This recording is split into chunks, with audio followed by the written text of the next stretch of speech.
Hello friends, வணக்கம். எப்படி இருக்கீங்க? நீங்கள் நல்லா ஆரோக்கியமாக இருப்பீங்க நான் நம்புகிறேம்மா. நம்பிக்கை தான் வாழ்க்கை, சரியா?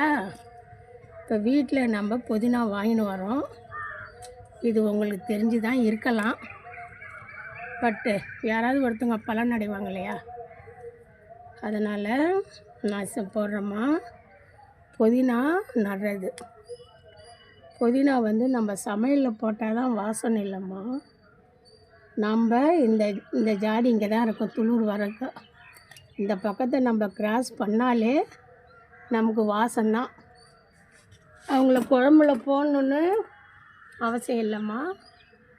இந்த பக்கம் நடந்தாலே நமக்கு வாசனையாக இருப்பாங்க. அந்த மாதிரி நீங்கள் ஃபஸ்ட்டு குழந்தைங்களுக்கு ஆசை வர இந்த மாதிரி புதினாவை செஞ்சு காட்டுங்க. அவங்கள